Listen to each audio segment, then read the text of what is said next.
for hearing of the application. Your Honor, we will be seeking directions. We are subject to the court's direction. We will be requesting for presenting two options.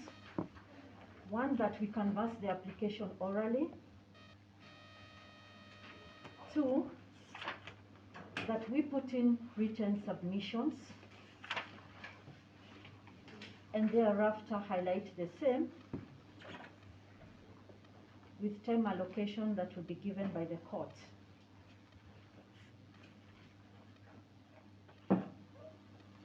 Your Honor, the onus is on the applicant, that is the Office of the Director of Public Prosecutions, who has the onus to convince the court on only two issues under Section 7 of the Extradition, Contiguous and Foreign Countries Act. So, Your Honor, we will not be taking long, as we have only two main issues to convince the court. We are praying for an early hearing date, but subject to the court's direction. You are noting that one of his co-conspirators, upon arrest in the US, plea bargained, and his co-conspirators, also indicted by the grand jury, are already in the United States of America before the court. It is in the interest of justice, again, Kenya being a committee of nations, that we expedite this hearing. We are therefore praying for the earliest opportune or earliest date this court will give us. Thank you.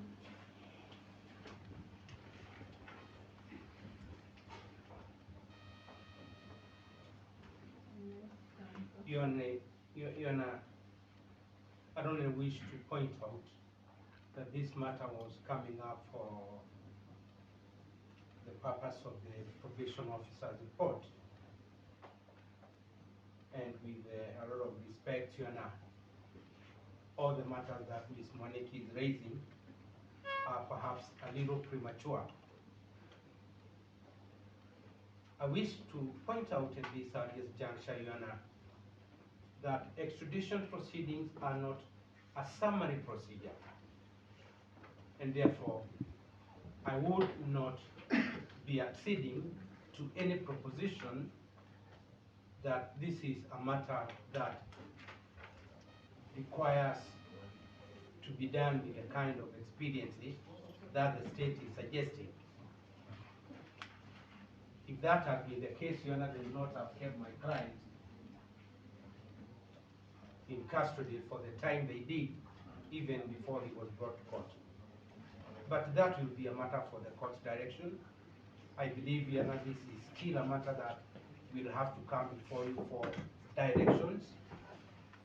And I must have noticed that in the fullness of time, I will be seeking to cross-examine the witnesses that the state has.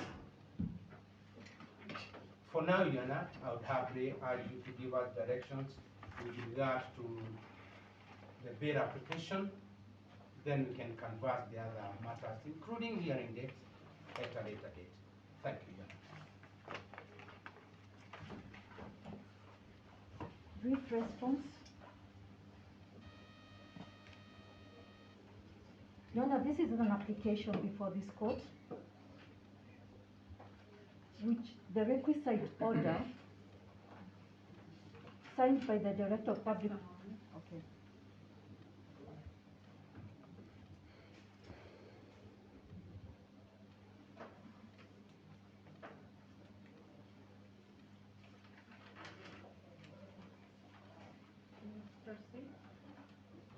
The requisite order signed by the Director of Public Prosecutions was signed on the 30th of November 2021.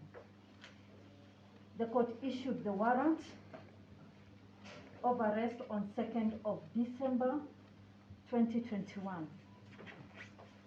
Your Honor, this being an application before this court, and as the court retires to give us the ruling on the bail application, we are praying for an early hearing date in this matter when all issues and applications can be canvassed.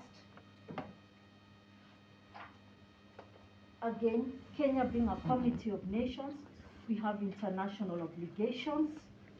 We are praying that this court does give us early dates as a matter of priority. Thank you, Your Honor. Yes, before I give the dates and in light of what the council has said, how do you intend to proceed so that we also know, and with this intention to cross-examine the witnesses, how many so that? Your Honor, we will be waiting for that application because we will be objecting to that. The law on extradition is very clear. So until the application is served on us, we will deem that the application is not before the court